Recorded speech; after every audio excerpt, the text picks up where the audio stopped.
有志者事竟成. 명언 한마디로 오늘 수업 시작합니다. 大家好. 네, 다 같이 박수를 시작해 보겠습니다. 반갑습니다, 여러분. 조금 전 들려드린 有志者事竟成에 대해서 알고 계시죠? 뜻이 있는 사람은 그 뜻을 반드시 이룬다 라는 중국 속담인데요. 오늘 이 자리에 참석하신 여러분 모두가 큰 뜻을 세우시고 그 뜻대로 모두 이루시기 바랍니다. 방학 2달 동안 우리가 어떻게 HSK를 공부해야 될지, 또 회화 TSC는 어떻게 준비하면 좋을지, 앞으로의 우리의 공부의 방향은 어떻게 세우면 좋을지 저와 함께 지금부터 만들어 가시겠습니다. 자, 그럼 여러분 화면 보시고요. HSK 기간별 학습법.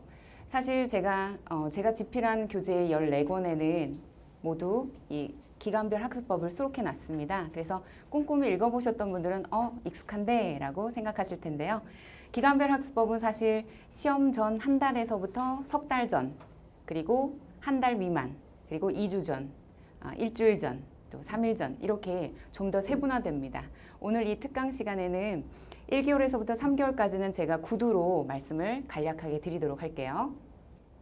자, 시험이 3개월 이상 남아있을 때, 그리고 1개월 이상 남아있을 때는 어떻게 대비하시면 되냐면 우선 이론 정리를 많이 해야 됩니다. 기본서를 할 수도 있고 교재 자체를 모의고사서로 할 수도 있는데요. 모의고사서로 할 때도 또 기본서로 할 때도 기초 이론에 대한 정리를 철저히 하셔야 됩니다. 저는 수업 시간 중에 한중 합동 강의로 원어민 선생님은 원어민의 입장에서, 또 저는 한국인 강사로서 12년간 HSK 강의하면서 제가 쌓아놨던 노하우들을 여러분들께 남김없이 하나하나씩 다 체계적으로 알려드릴 건데요. 그러한 이론 체계를 바탕으로 해서 문제풀이를 같이 병행해야 되겠죠. 이론과 함께 문제. 대신 그때 비중은 이론 50, 문제풀이 50이어야 됩니다. 너무 문제풀이 위주로 치우치다 보면 중심을 잃어요. 별로 아는 것도 없는데 문제만 많이 푼다고 해서 내 수준이, 내 실력이 향상되는 건 아니거든요. 그래서 이론과 문제풀이 50대 50 비중입니다. 자, 시험이 한 달 정도 남겨졌을 때, 그럴 때는 어떻게 해야 되느냐? 2주에서 4주 전, 이때부터는 기출문제 좀 접해야 됩니다. 지금 신HSK가 2010년도부터 시작된 이후로 매달 시험이 있기까지 시행착오 기간이 조금은 있었는데요. 이 자리에는 대항군과 같이 이제 시험을 4년, 5년 전에 보신 분, 기간이 만료된 이런 분들도 계시거든요. 2010년도에서 2012년도까지 시험의 난이도는 좀 낮은 편이었습니다. 4급, 5급, 6급 모두 포함. 상급 미만은 사실 그때는 응시생이 별로 많지 않아서 얘기하지 않겠습니다. 그러나 2012년도 이후로, 특히 2013년도 이후 시험이 한 달에 한 번씩 매달 실시되면서 이제 난이도가 훨씬 높아졌는데요. 특히나 2014년도 상반기에 출제됐던 그런 기출문제들을 좀 꼼꼼하게 비교 분석해보면 상당한 수준입니다. 원어민들도 이렇게 보면 당황스러운 문제가 한 2-3문제 이상이 돼요. 6급은. 그래서 6급에 대한 대비는 좀 더 철저히 해야 됩니다. 5급 시절서부터 열심히 공부하셔야 돼요.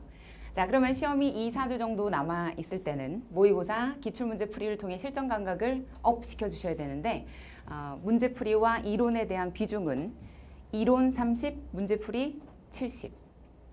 이론이 조금 줄어들죠. 그리고 문제풀이의 비중이 조금 더 늘어나게 됩니다. 기출문제 풀 때 기출문제를 풀이를 통해서 출제 유형을 암기하고 실전에 대비해야 됩니다. 다행스러운 것은 제가 출간한 문정아 실전 모의고사 교재뿐만 아니라 시중에 나와 있는 문제들이 대부분 기출문제를 토대로 만들어진 양질의 그런 교재들이 많아요. 그래서 한국인 강사가 집필한 교재를 제외한 원어민, 그러니까 북경대 혹은 북경어원대, 또 한 권으로 합격하기, 이런 교재들은 대부분 기출문제로 문제가 만들어져 있기 때문에 아주 좋은 교재들이거든요. 그런 교재로 준비하시면 기출문제에 대해서 철저히 대비하실 수가 있죠. 자, 그리고 공부한 내용을 재검토해야 됩니다. 지금까지 공부한 교재를 보고 모르고 넘어간 개념은 없는지 다시 한번 확인해야 되죠.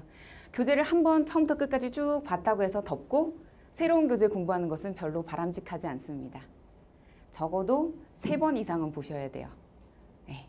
자, 그리고 시험이 일주일 정도 남겨진 시점에서는 최종 점검 시간, 오답 정리를 좀 하셔야 되는데요. 이 오답 정리는 사실 일주일 전에만 해야 될 것은 아니고요. 틈틈이 해야 되는데 저는 제 수업을 한 달 이상 수강하신 분들을 기준으로 오답 정리를 하시라고 권해드립니다. 틀리는 게 너무 많아요. 예를 들어 한 페이지에 6급 독해 일부분 같은 경우는 10문제 중에서 5문제 맞기도 쉽지 않거든요. 근데 한 페이지에 10문제 중에 하나를 맞았어요. 그럼 오답 정리 9문제 하느라고 시간이 다 소비되겠죠. 그거는 바람직하지 않습니다. 그래서 한 달 정도 이상 수업을 들으면서 내 실력이 어느 정도 되는지 약간은 알고서 그리고 저한테 테스트를 좀 받고 난 다음에 오답 정리하시는 게 바람직하죠. 자, 새로운 문제는 풀지 말고 오답 노트를 보고서 정리한 내용을 되새기시고 자주 출제되는 어휘 및 표현을 암기하는 것이 중요한데요. 이때 단어 위주로만 또 너무 공부하시면 안 됩니다. 시험이 일주일 남았는데 단어 암기의 비중을 너무 키우면 문제에 대해서 다양성, 문제가 이렇게 출제되는 다양한 문제들에 대한 대비를 할 수가 없겠죠. 자, 제가 에피소드 오늘 수업 중간중간, 특강 중간중간에 들려드릴 건데요. 며칠 전에 있었던 일입니다. 제가 우연히 버스를 타고 이동을 하다가 제 옆에 앉아있는 여고생과 여고생을 보게 되었어요.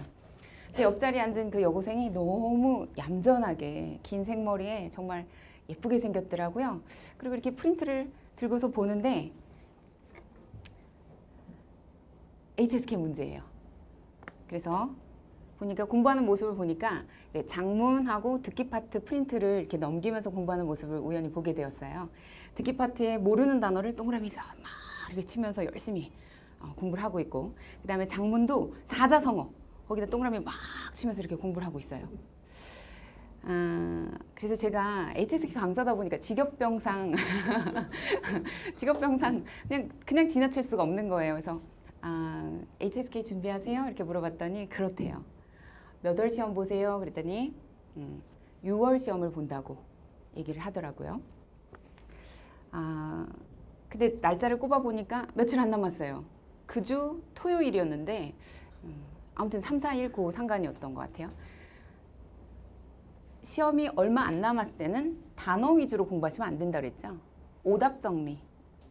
근데 단어 위주의 학습, 게다가 사자성어 위주로 동그라미 쳐가면서 그 사자성어는 솔직히 말씀드려서 6급 나중에 수업 들으시면 아시겠지만 사자성어 하나도 안 쓰고 장문을 완성해도 90점대 이상 나와요.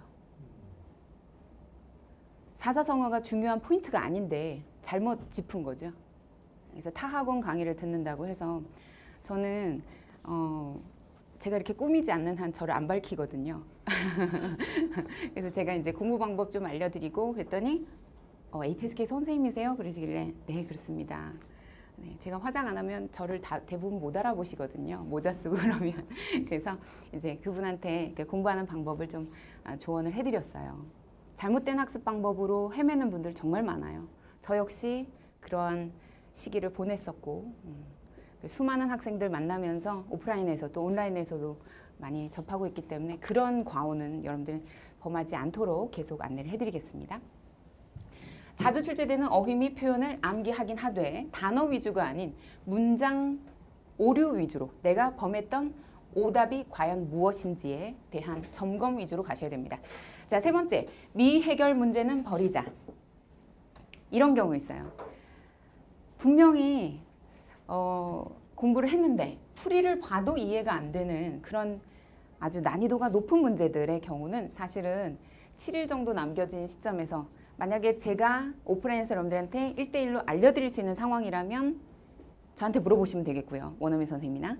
그렇지 않은 상황이라면 그냥 버리고 이런 문제들은 버리고 가급적 이해하기 쉬운 문제들 위주로 정리하시는 게 바람직합니다. 풀 수 있는 문제 위주로 풀고 복습 위주로 반복합니다. 자, 다음 시험 전날. 바로 정말 중요한 시점이죠. 시험 전날과 당일날에는 긍정적인 마인드 그리고 최상의 컨디션을 유지해야 됩니다. 자, 에피소드 또 하나 들려드릴게요. 한 남학생이 시험 전날 음주를 했습니다. 네. 근데 그 음주를 피할 수 없는 게 아버지랑 같이 부자간에 그렇게 이제 한 잔을 했대요. 한 잔을 하고 다행히도